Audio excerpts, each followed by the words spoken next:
Hello everyone, and welcome to the last episode of Old Spook Lane Creepy Chats, where we're covering spooky stop-motion animated films. I am Patricia. And my name is Arun. And today we're going to be talking about the 2022 stop-motion animated film from Netflix, Wendell and Wild, which was co-written and directed by Henry Selleck. Yeah, and this was a very interesting experience, I think, to say. Once again, here we are in stop-motion animation land, and it just... I couldn't think that how could you make something as very unique, because we've seen a lot of unique styles, whether it's once again The Nightmare Before Christmas, whether it's Coraline, whether it's Corpse Bride, whether it's various other ones that we talked about in the past. I mean, how could you continue to make this as unique as possible? And somehow Wendell and Wild did that, and so we're going to have a very interesting discussion with this, because I feel like we've had a sense of culture and a sense of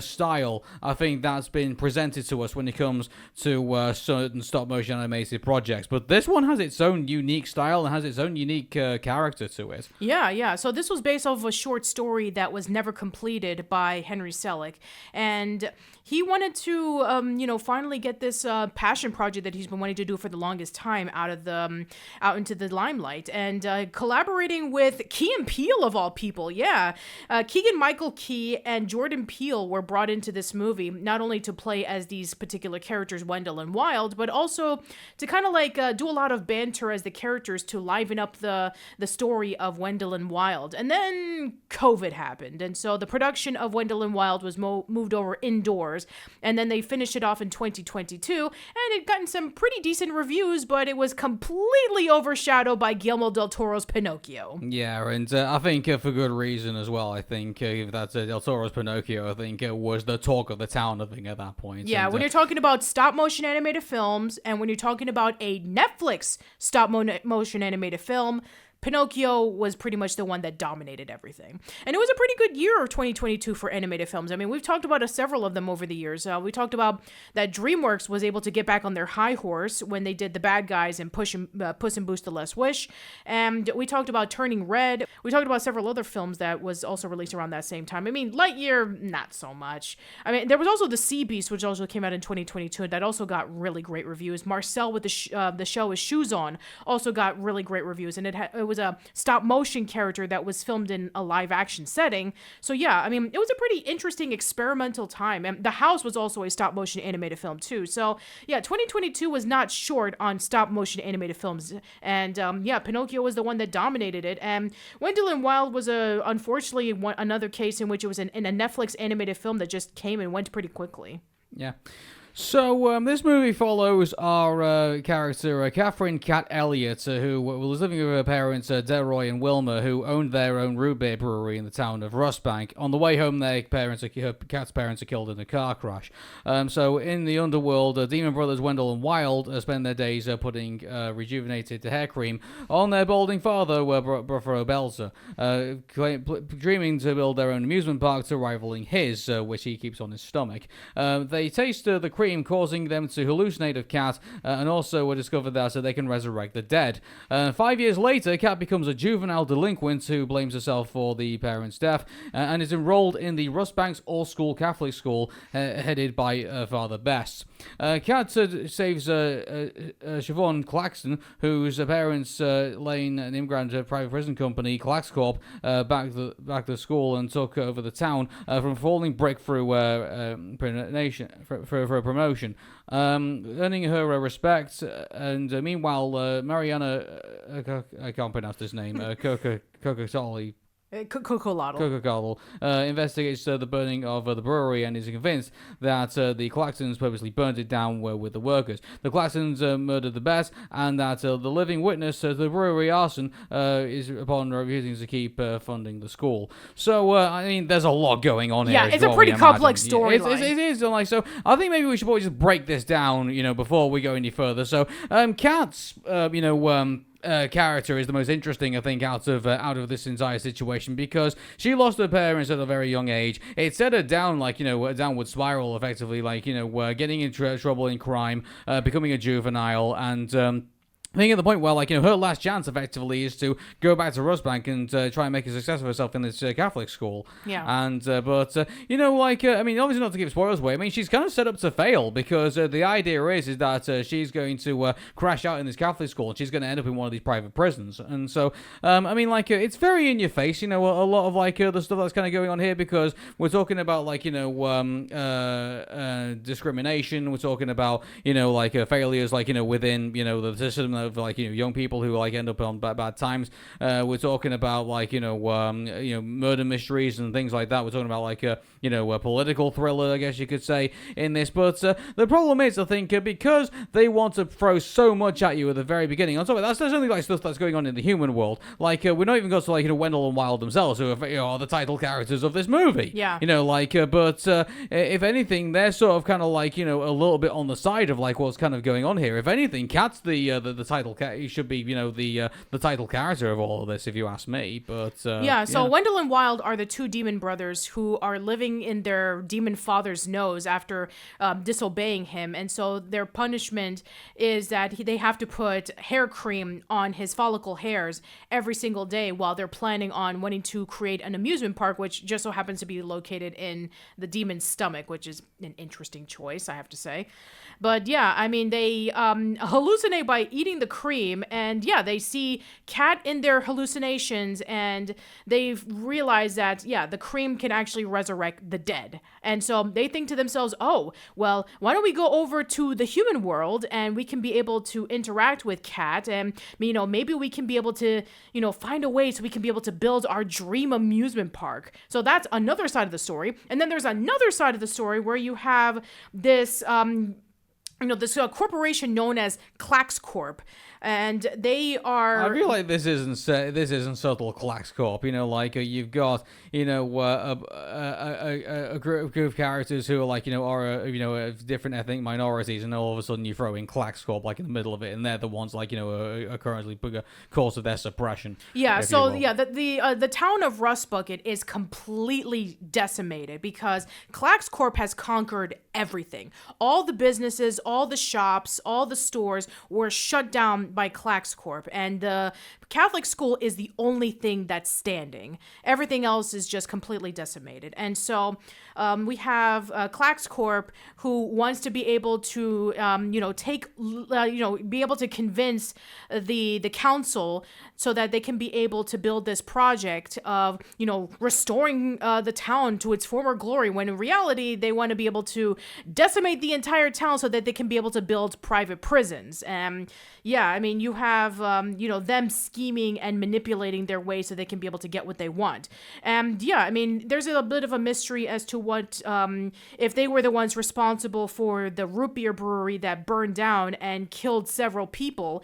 And there's no proof of it, but in reality they did. I mean, it's not a mystery into this one, but you have Father Bests, who is wanting money from Clax Corp so that they can be able to keep the Catholic school going, and he's talking it over during a round of golf, and you have the Claxons killing him off and just drowning him, and then you have the first experiment that Wendell and Wild do of the cream is to resurrect Father Best from the dead. And then you have this interesting story along the lines of like, hey, we can actually resurrect people from the dead, and let's just keep this information to ourselves. But then it just spreads out, and then Kat realizes about that they can, she can be able to see her parents again, and she's willing to make a pact with them so that she can be able to have her life back to normal, and they want to take advantage of her so that they can be able to build their dream theme park. And so there's a lot of like complexities that are going on in this story. Yeah, it's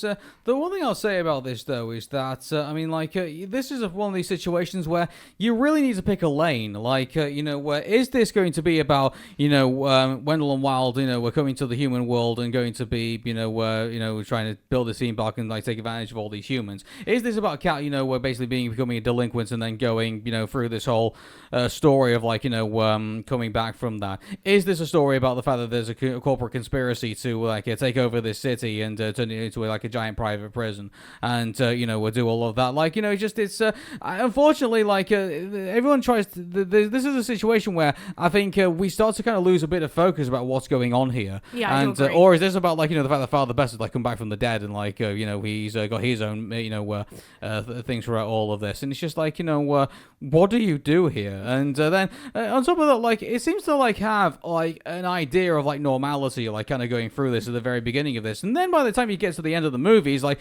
all of a sudden like these all these people are like being resurrected, like when everyone just kind of sat here is like saying like oh, we should just all accept this, the fact that like where people like who have been dead for like nearly a century all of a sudden are coming back to like cause havoc in the story. It's kind of like how is everyone just kind of just sitting there and just accepting this? Yeah, you have crazy. Yeah, you have a side plot in which the Klaxons when they find out that Father Best is back from the dead, and then Father Best tells him, oh, the way I was able to come back from the dead was I was given this cream by these demons. And so the Klaxons come up with the idea about like, these 12 people who were once part of the council in this town many years ago, if we resurrect them from the dead, maybe we can get enough votes so that we can be able to win on wanting to build our private prisons into this town and completely decimated. And so that's how that gets mixed into the story. Yeah, it's just it's just so confusing. Like that you can't really like it's like a blink and you'll miss it kind of situation really with this movie. Like there's too much information and there's too little information in movies. I get that, and you have to find a balance with all of this. But good grief, the amount of chaos that's currently going on this, and the fact that you just kind of feel like you're being pushed and pulled from like quite a few stories that are going on. Like even two worlds. Keep this in mind. It's kind of like it's exhausting. Sometimes when you go through this movie. Yeah, I mean, there's a reason why something like Nightmare Before Christmas was able to be a lot more successful, because they also take place in 2 different worlds, or 3 different worlds if you want to mix in the Christmas the Christmas land. But what made it a success was because they were able to self-contain on what was the main focus. It's about Jack Skellington, who wants to be able to break away from the monotony of Halloween and wants to be able to do something lively, something he's never done before. And so he goes over to Christmas Town and he's able to experience Christmas for the first time, and now he wants to bring it over to Halloween, and then he wants to become Santa Claus. And I mean, we know what the story is and we know what the focus is, and we do get the other characters as well, like Sally, and we get Oogie Boogie, but Jack is the main focus. Whereas in Wendell and Wild, I mean, yes, Kat is the main character, but you also have Wendell and Wild, which also have their own backstories as well. And then you also have the Klaxons, which also have their motivations and backstories. And then you have a whole bunch of characters that are mixed into this, like the other classmates as well, who also have their time to shine and are part of the story. Like, for example, you have Siobhan Claxon, who is the rich popular girl, and she is the daughter of the Claxons, and you would think, okay, here's the stereotypical high class snobby girl who's just popular for the sake of being popular, and at first she is, but she also has a respect for Kat because she's a rebellious girl, and she is doesn't take any crap from any of the nuns who are running the school. Oh, and let's not forget about another character, Sister Haley, who also has the ability to control demons because she's also a demon controller as well. And so she is able to have the same powers as Kat. So we need to focus on her story, mixed into this as well. So yeah, there's a lot of characters who get their own side stories. Yeah, it's the one thing I noticed is that, when talking with other people about this movie, is that when you try and get them to sit down and actually talk about this movie, it's like, well, they kind of mention like one or two of the little plots that are like in this movie, but then they when you really only talk about those two little bits, they kind of have to have like this whole additional conversation, and it's not really great for a movie when you have to have multiple conversations about what the movie is about. Like it's just like for the Little Mermaid, for example, we know what the Little Mermaid's about, like Aladdin and like Beauty and the Beast, these tales that have been told by Disney, and also the Pixar formula as well. The Pixar formula has done dividends, I think, for Pixar and the way that they tell stories and and things like that. And I get it, this whole thing is well, what if put a thing here had feelings? And I get that joke is around Pixar at the minute. But I mean, the one thing you'll have to say about this, at least their stories are straightforward and where they're really easy to follow. Yeah, I mean, there's a reason why the 20 rules of storytelling in Pixar has become really, really popular, because they're able to break down on why their movies have been a major success. And a lot of it has to do with the way that the characters' motivations are, the way that the story structure is, and a lot of it is just a matter of if something doesn't work, throw it out and start all over again. Or what is the motivation of your characters? If you don't know what it is, then work on it, because that's going to be really important. Or a coincidence of something that happens in the story. Like if it was done by accident, that's great storytelling, but if it was done out of convenience, that's cheating. So yeah, even Pixar is able to break down on what makes great storytelling. And that's not to say that Henry Selleck didn't do a good job with trying to tell this story. I mean, I understand that, this was based off of a story that, he wrote many years ago alongside with his collaborator, Clegg McLeek Chapin, and, they didn't go anywhere. And then, throw in Key and Peele into the mixture, which have their own different style of humor and storytelling. And, it just comes like a hodgepodge of just like a whole bunch of things trying to, clash in all at once. And, I guess that's, one thing that we do criticize of is just the overabundance of story. Let's talk about the other things in this movie. Let's talk about the characters. And I would say that the characters are pretty solid. The characters are solid, but I think the problem is they try to do too much to give them way too much screen time, I think. If anything, our main three characters I think we probably should have focused on here throughout this entire thing is Kat, Wendell, and Wild, and everybody else needs to be on the side. The problem is that the characters I do agree are pretty solid in when in their own right in regards to where they are in the story. I mean, in regards to putting them all together, I mean really they don't really have a really good interaction with one another until probably the final end of the movie, until the final act really. For example, Kat's parents, dare I say, probably come in a bit too late. They kind of come in towards the end of the second act and into the third and final act in this, and then you have I don't think you get enough opportunity, I think, for Kat to really have a good go at interacting with various other people and getting to establish. And I don't know if they did that on purpose, because Kat is obviously quite troubled as a child, so I think maybe that's obviously damaging her ability to form relationships with other people. That was the point. That is the point. But why on earth would you create a situation where you have complex characters, whether it's the daughter of the owners of Clax Corp, whether you have you have one character who is obviously changing gender during this, Raoul as well, and you have all these other characters who are all these complexities that you would really like to get into,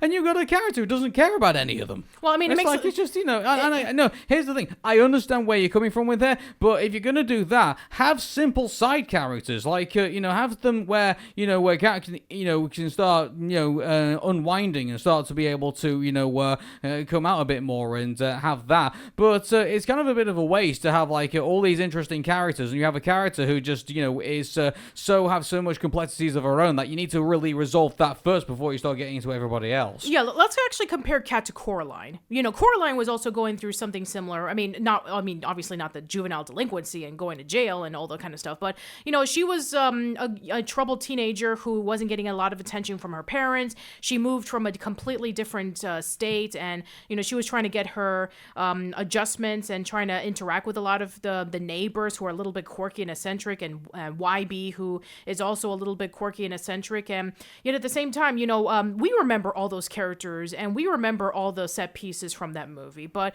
with Wendell and Wild, it just feels overstuffed. Why do you think that is? Because they basically create.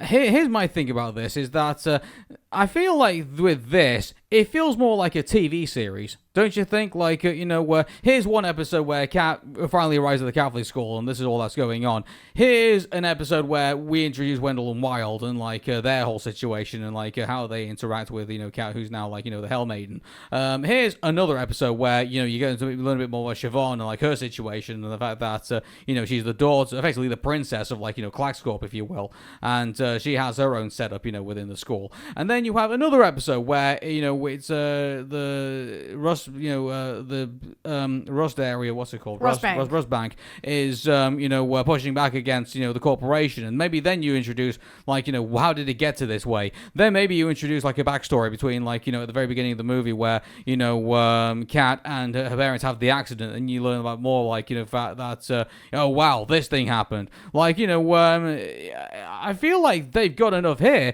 for to do 3 or 4 seasons worth of TV show here, but they condense it all into a movie, right? And it just feels so exhausting to kind of pick through it all and to go through all the scenes and everything like that.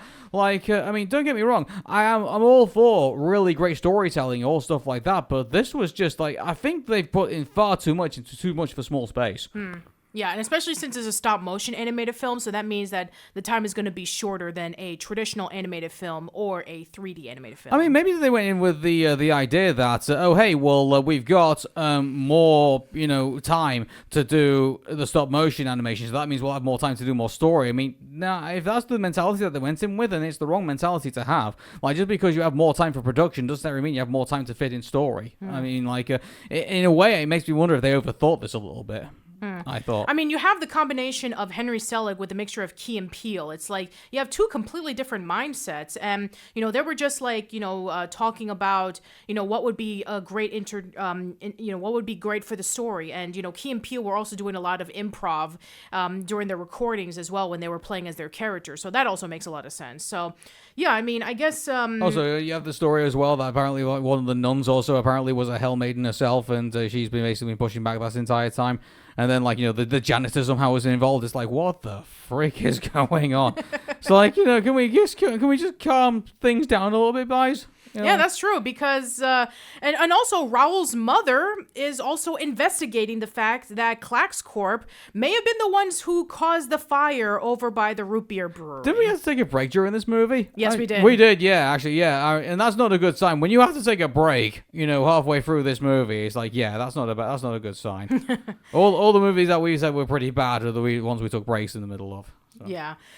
But yeah, let's talk about okay, so characters and story out of the way. Let's talk about the stop motion animation, which is also a major highlight for this movie. This is the thing, it has really good animation, and I think I really do like the designs, and I do like the look of all our characters, and definitely seeing Kat go from a cute little girl to rebellious teenager, I think is obviously is a trip, and then you get to see all the other characters as well, the way that they're designed, and I'm really glad that they didn't like fall back on like any stereotypes or anything like that. I think all the characters I think really do fit very well in this movie, but it's just too bad that they gave them a lot of dialogue and they gave them a lot of story, and I'm trying my best not to go back there again. But yeah, I mean, like what I saw on the screen, I think is very pleasing. I think, and definitely when it comes to like the more creepier aspects as well, like they really take advantage of all of that, and the way that they did all that type of stuff, whether it's when people are getting killed, or whether like they're digging them up and stuff like that, or whether we're going into like the underworld, and whether we're like getting to the point where the demon himself like rises out from the graveyard and stuff like that. Like they do some very good work here, I think, in regards to how this is all set out. So the stop motion itself, I don't have a problem with at all. Yeah, it's and the town of Rustbank is so decrepit. Like it really looks like a place that was just like the life was sucked out of it and was just left as like an empty husk. Well, the brewery was the beating heart of that place, and then when that closed down, like that was the end of it. Yeah, and then the corporation just pretty much just took over afterwards, and then nothing was the same. Well, they didn't really take it over. I mean, it was kind of like, they kind of kicked everybody out and they then took it over, I guess you could say. Yeah. Or waited for everybody to leave. Yeah, and then literally one of the last things that's standing is the Catholic school, and even that is running out of money. Yeah, exactly. Yeah, and the demon world is actually really interesting. I mean, it's kind of like the idea of like, here is the, here's a creature that is carrying like a world in them. It's kind of like how, you have like famous mythological stories about like, here's the turtle that is carrying the world on its back or something like that, or Atlas, who is like holding the world after a punishment from Zeus or something like that. So yeah, I mean, the fact that we have a demon who has an amusement park in his stomach, and then you have his two sons who have been severely punished by living in his nose, and then they have to spend all of eternity in his hair putting the gel cream on him. It's like, yeah, that's actually a pretty interesting way. And then we learn that this guy's just a really terrible father, because apparently there's other sons that have also ran away from him as well, and then have basically been caught. Yeah, so, yeah. That's another interesting side plot, is that his other demon sons have completely disappeared. Yeah, and he had no idea where they were. On top of the other 300 side plots that we've got in this movie. Yeah, because the reason why that the demon's children have disappeared is because the janitor has been catching every single one of them and putting them in jars. I wonder if every single brick that you used to build the Catholic school also has a story behind it as well. Like, like here's this brick, like, it was once a great explorer in the pyramids of Egypt, and like, and this other brick apparently was, it was given to them by the Pope, and it was come from exactly, from the structure of the St. Peter's Basilica, and this other brick, came from the lost city of Atlantis, and that brick came from the Berlin Wall. I know, exactly. It's just, I wonder if all the bricks that, everything, like even like every atom, every bit of DNA also has its own story behind it too. It's like, good grief. I'm just exhausted after watching this movie. Okay. Let's move on. There's one bit in the movie where, like, where he finally rises up, but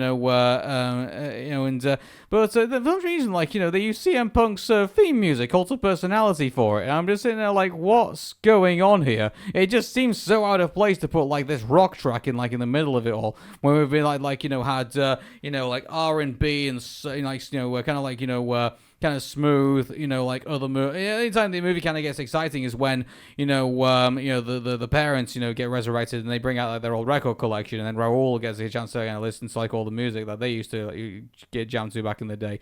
Like all of that was kind of cool. But, besides that, like, I felt like this movie had like a certain, music genres and, attached to it. Then all of a sudden you get Cult of Personality, and it's like, what the heck is going on? So like I just think I was flicking through my social media at one point. I thought I'd gone for like a CM Punk video or something like that. Like I thought I'd accidentally put that on. Then I realized, oh wait, it's coming from the movie. Yeah, it was coming from the movie. Yeah.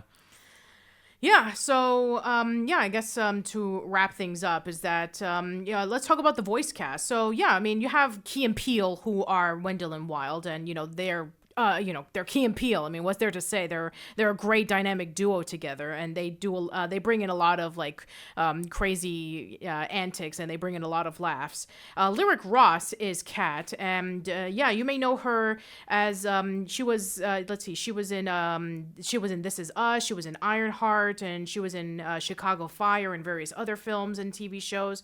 She also does a really great job as this as well. You have Angela Bassett, who is Sister Haley, and James Hong, who's Father Level Best. Ving Rhames is Buffalo Belzer, the demon. And yeah, I mean, you have like a pretty good eclectic cast. Yeah, I mean, like, I would say no one stuck out. I think that's the great thing about this. I mean, like, I'm really glad that, they definitely did recruit, I think, very well in regards to the casting for everybody that was there. So no one really sticks out like a sore thumb, in my opinion. But, right. Good grief, like, I'm really surprised that, once they got out of the recording studio, they weren't gasping for, like, about gallons of water after, like, reading all the dialogue that needed to be done for this movie. Yeah. All right, so, that's, I guess, I don't really have too much to say, so let's give our final thoughts on Wendell and Wild.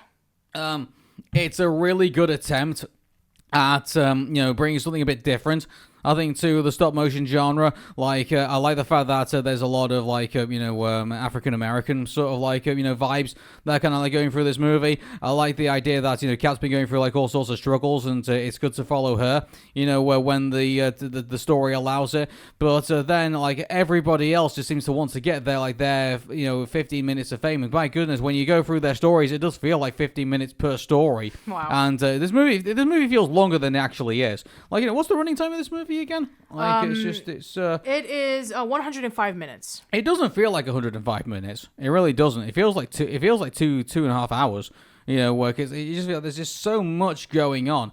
And, like, sometimes you just kind of feel like, there's some scenes that are in this movie which kind of felt like it could have just been kind of, like, explained away in dialogue. Really, it didn't necessarily need to actually be there. Like, we already knew that, certain things were going to happen and, like, certain events were going to take place. It didn't necessarily have to be like, oh, hey, we're going to dedicate, some, stop motion time to this. It could have just been explained away, and we could have, like, focused more, like, on our main characters and all of this. But, yeah, it's very muddled, it's very overstuffed, and it's just very, very long to go through, and it's a shame, really, because what you've got there is, I think if it was a more story revision, I think it would be a movie, I think, that, you and I potentially would be coming back to from time to time, but sadly, I think it's because of how it is. I think it will be one that I think, we might mention, like, once or twice, maybe, like, in the future, maybe, like, if we see it on TV, it's a Netflix movie, isn't it? It is a Netflix maybe movie. if we just come across it and there's nothing else to watch that night on Halloween, maybe we probably might check it out a little bit.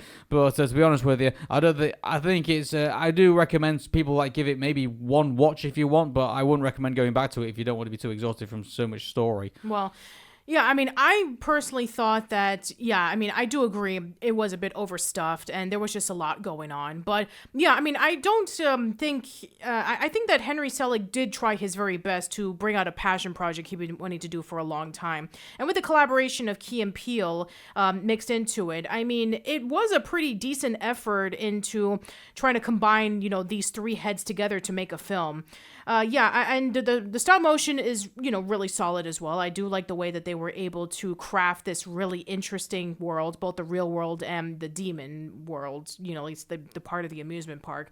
And, the fact that we're able to have this really interesting, juxtaposition with, the decrepit town, and then you go over to the demon world, and then you go over to the Catholic school, and then you go over to all the other set pieces in there. I mean, they're able to do a lot of work, and you can definitely see it on the screen. And the voice cast is also really well done too. And, the choice of music, where they were able to have a lot of, rock music and hip hop music and various other songs were, also really commendable, especially since a lot of the songs that they were able to play from were from singers and bands and groups that were African American, except for the CM Punk one.